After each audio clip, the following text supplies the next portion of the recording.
What's going on, everybody? This is an episode from the No Gimmicks Needed Wrestling podcast. Do you like podcasts and you want to see the full podcast? Make sure you check out the No Gimmicks Needed Wrestling podcast on all your podcast platforms, such as Apple Podcasts, Google Podcasts, Stitcher, Spotify, iHeartRadio, among many others. But you're listening to the episode right here on YouTube, so make sure you hit that like button and below, and make sure you hit the subscribe button to NC Studios and NC Level Up for all your gaming needs. This is the Nerd Coalition. Enjoy the show. As this past week, especially at the SummerSlam, Triple H, head of creative, head of talent relations, has put his stamp all over Raw, NXT 2.0, and Smackdown. And I'm not saying these are the greatest shows, but however, when it comes to seeing change, we have started seeing that, and the numbers have gone up. Raw has hit a 2.2 in ratings this past Monday. That's the highest show they have been since. How many years has it been? Since March of 2020. Oh, you're right. Yeah, since the 316 show. Since that Awesome 316. It sucked. But I'm just saying, but of course everybody heard Awesome's come back. Oh yeah, do the Byron Saxton. No, hell yeah. So I remember that show very much. That was the first Raw of the new pandemic era when they couldn't and nobody could be there. That was something to see. But yes, that was the last time it hit that number. So it's been years since it's done that. So people are obviously tuning in to see what Triple H can do. Now, obviously, the numbers not going to stay there because the football season's about to start. So Monday Night Football is going to come back, and that's what it's going to be. But however, when it came to different terms, different things that's coming up, and different matches that are set up for next week, it has the wrestling world talking, which is one thing that is great to do again. Talking and speculating what can happen opposed to debating and criticizing on podcasts every single week. Talk about how bad this show is, but now we get to talk about what are some things that's coming down the pipeline. What could be some of the things that Triple H could be doing. And the one thing I want to talk about first is that come Friday, there was reports about Karrion Kross being in talks with WWE. And then he just shows up that night on SmackDown, and it's just like, wow, wasn't expecting that. Now, I had to go back and look that he was still signed, had dates coming up with MLW. That's what mostly he was doing stuff at. And since I listened to Silent Monster Sounds Off, and at times I listen to JD from New York, they both work for Hog, House of Glory, and he had a match scheduled with Low Key at the end of the month that they don't even know if he's going to still be doing. So he still had dates left, but Triple H got this man and Scarlett. I'm pretty sure they'll do the date. I mean, he'll probably finish. Like I said, he'll probably work something out, but to come back to WWE, which I think is great, and it's also shocked me because of how he was mistreated on the Vince McMahon era. How Vince had Jeff Hardy beat him in 90 seconds as the NXT champion. I mean, to be honest, it's like some people, because I heard some people saying, "Why would you come back?" I'm like, because Vince is not there. So like the main reason why you left is gone. So I mean, of course you're gonna be like, "Oh, Triple H. Oh, okay, yeah." But look at that. What Triple H did for Karrion Kross in one night, it wasn't even the whole SmackDown. It was just a 2-minute beatdown. Like 90 seconds, yeah. Yeah, 90-second beatdown on SmackDown has done more for him and his career than all the time he was on Raw. Yep. In the Gimp mask. They had him out there in the Super Shredder outfit, the Gladiator outfit with that dumb helmet. They took his wife away from him. Everything that Vince, what you thought would love about a guy in the package, he was just like, no. And he probably did like Karrion Kross's look. He probably did like his wife because she was a blonde. But he probably looked at him and was like, I didn't find that guy. Triple H found that guy. So for that ways, we got to let him go. So didn't see even the uniqueness that was in Karrion Kross. So here's the thing. I'm not going to sit here and start kissing Karrion Kross's ass. I personally am not the biggest Killer Kross fan. I watched him in Impact. I'm like, he has a presence to him, obviously. You know what I'm saying? I'm not saying he's a bad wrestler. I'm just saying he's not. He can hold his own. it's just not one of my favorites. So I'm not downing him for that. I just want to put that out there first. It's kind of like how Zack Sabre Jr. is a great wrestler, but it's just not one of Prime's favorite wrestlers. I didn't say he was a good wrestler, but hey, keep it going, keep moving. I'm just saying he's not one of your favorites. So I'm just saying, but he's a solid wrestler that just has a lot of holds. Yes, he do. Like Dean Malenko, the man for thousands. Dean Malenko is a great wrestler, though. He was, but even still, I am very happy to see that Karrion Kross gets the opportunity to show what he can do. And it also brings up another name in the main event scene, which is something that WWE sorely needs. I like the package of Scarlett and Karrion Kross, and then what they try to do with Scarlett, try to have her wrestle or something. I'm like, that's stupid. But it's kind of like, remember how in the early days of Rusev and Lana, that just worked. Mm-hmm. That Rusev and Lana thing just worked. Sometimes there are pairings that just work, and you just break them up for like the sake of breaking them up. Paul Heyman and they were married in real life, and you talk about, we hate each other. I'm like, that's so stupid. Stuff like that is stupid. What you mean? When the people are married in real life, but in the storyline, it's like, we divorced and we hate each other. We, other people, we are dating other people. Yes, like Lana was dating Dolph Ziggler.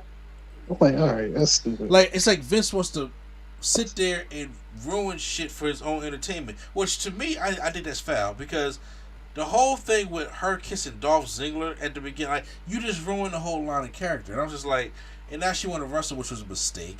I'm like, it's okay for some women to be the valet also.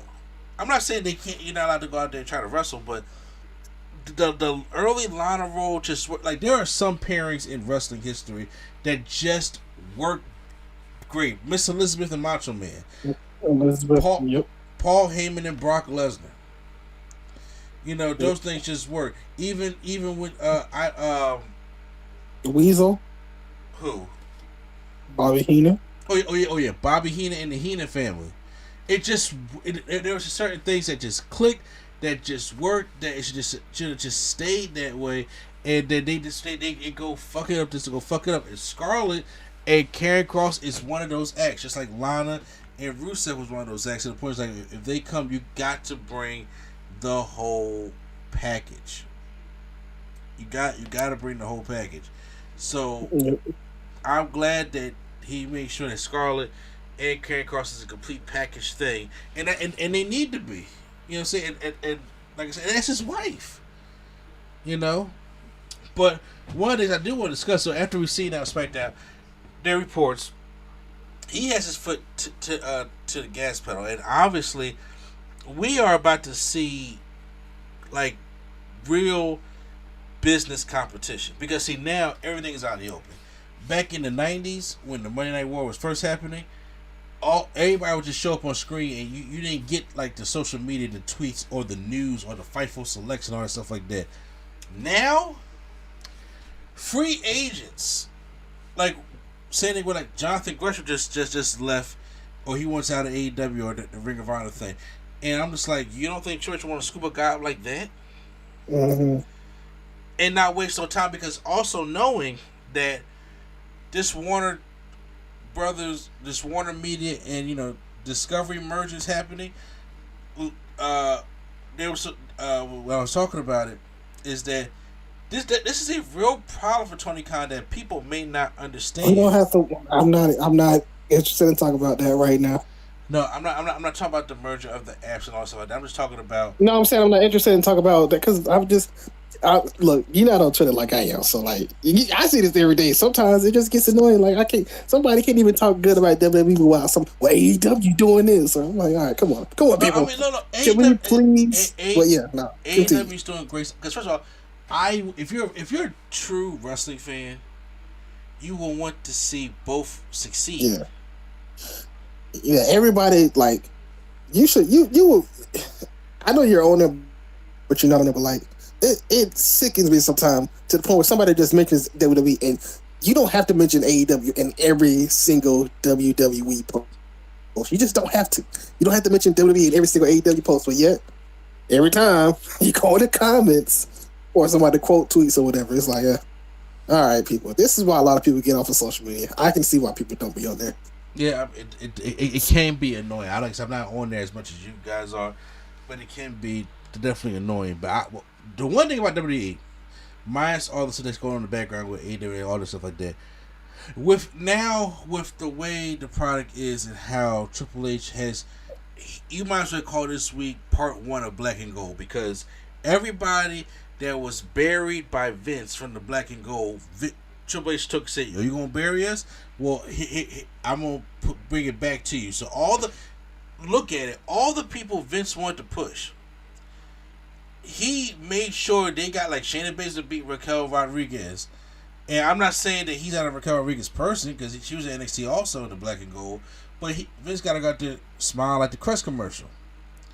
And it's kind of like devalued her. He was like, "All right, now Shayna, the one that you tried to make into a vampire, the one that you didn't want to win the championship because you didn't like the way she looked, or probably the age, whatever the case what it was for Shayna Baszler, well, guess what? She's winning. Ricochet, how you barely did anything with Ricochet other than maybe give him an Intercontinental Championship, or excuse me, United States Championship feud with AJ Styles, and had a debate if he gonna join the Hurt Business or fucking not.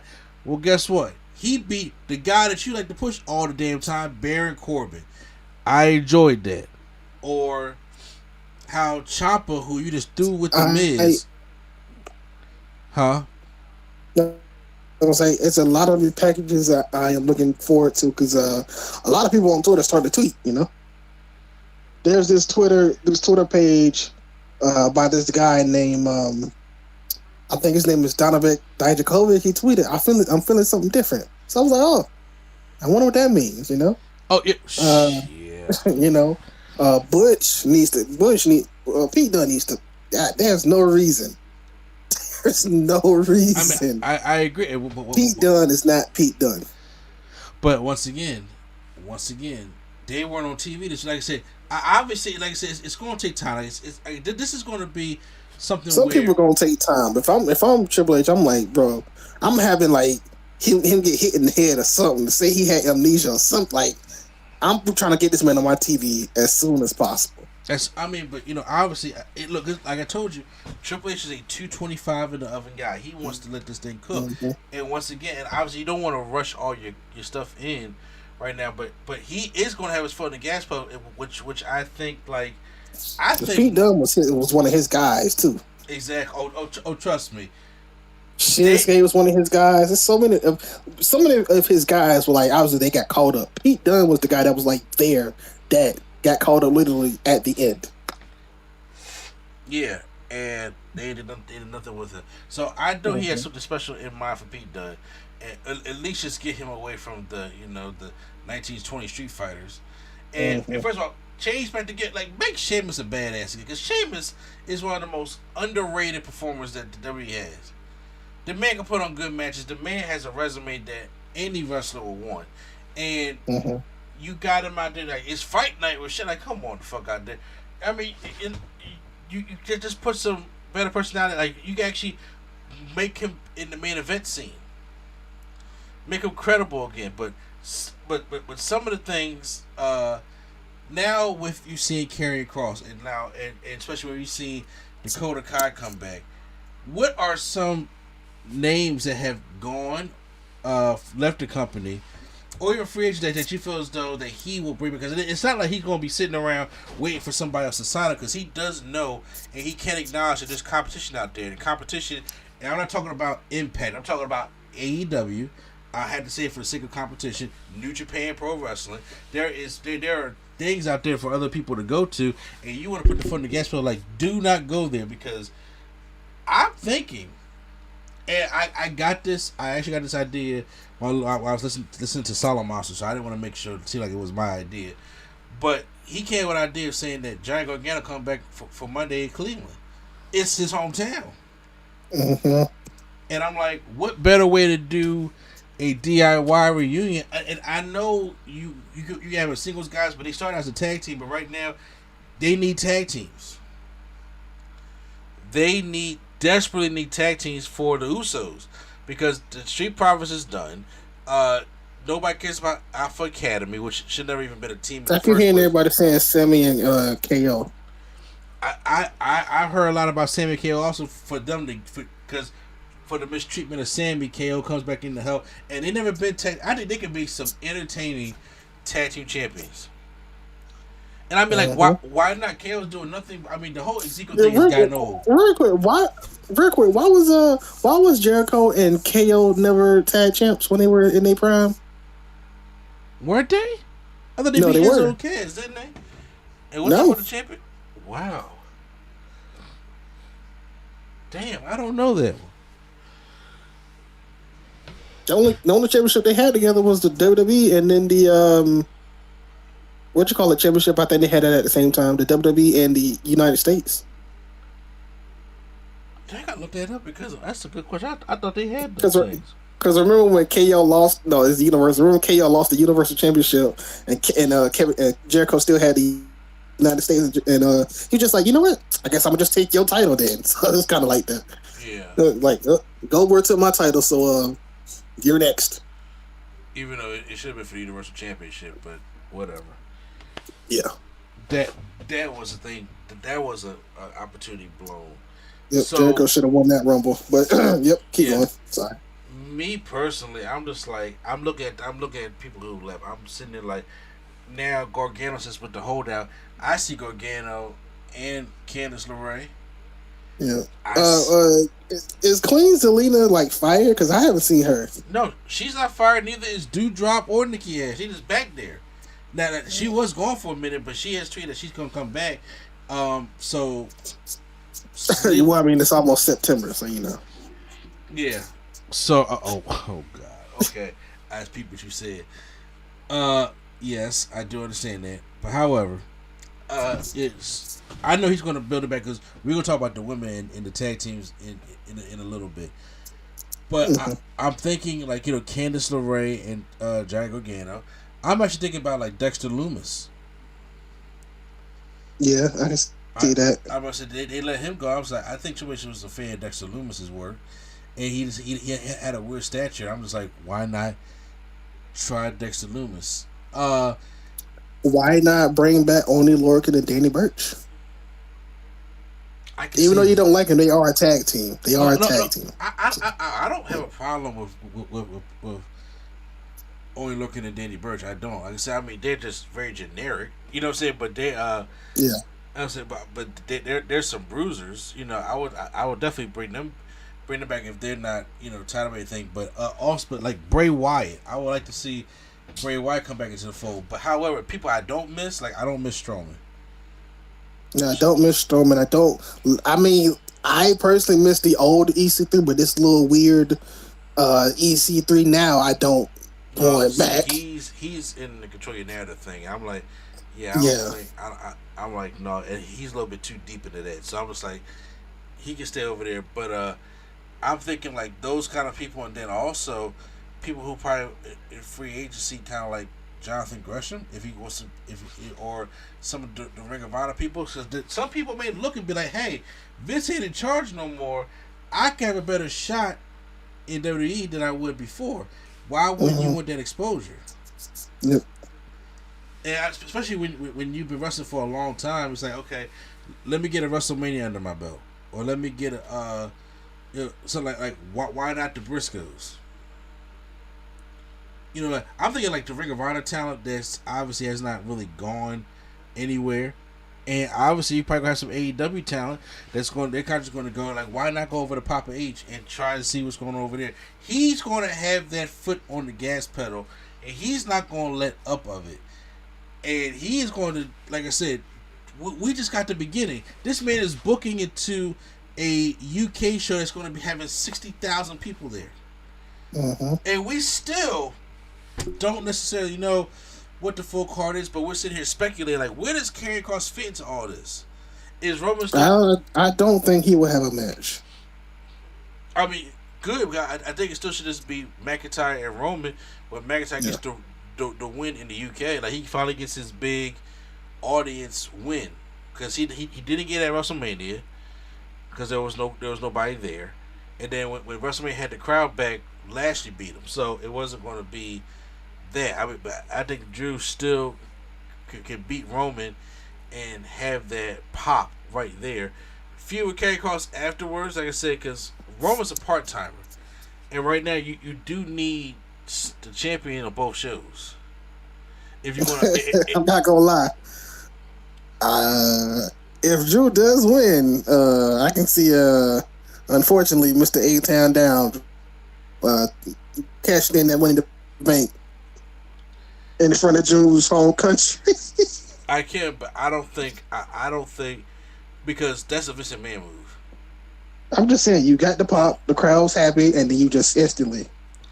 Yeah, that is a Vince move. You know what that is a Vince move. Screw him. Yeah, it's screw him in his hometown, but also Theory's just not ready for that belt yet. No, he's not. Yeah, especially to be the champion. No, I mean, like, so.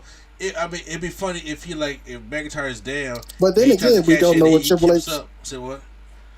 I said no. Then again, we don't know what Triple H has in store. So he could, by that time, he could probably be character. We don't know yet. You know. I'm talking about the UK show is in a month. I'm just like, so you're not going to build. We don't know what wonders Triple H can do in a month. This man built up Karrion Kross better than his whole Raw career in 90 seconds. So we don't know. You're right. As right now, we don't know, but like I said, Austin Theory has a missing time because he had a death in his family, so he's been back in Atlanta. I'll be honest with you. I Austin Theory is whatever. I know, he's building. They're trying to build new stars, whatever. But I would really want them to put that on the line and have like one of the NXT Triple H's NXT guys to get it. You know. Oh, like you'd be like how you do it with Mr. Kennedy. We put on the line that Edge won it. Yeah. I mean, something like that. Because I know if it's that, but just like if Austin Theory cashes it in, like you said, he's not ready, and it's just like nobody wants to see him, and they haven't really been. He doesn't just feel like a brand new star. While if it's one of Triple H's guys, like if Shinsuke somehow wins, they just wait to WrestleMania. Because me personally, the way I saw it was, whenever Cody wins the championship, Theory cashes in on Cody, and you got some rivalry right there. Yeah, because I could definitely see a Theory Cody thing going on.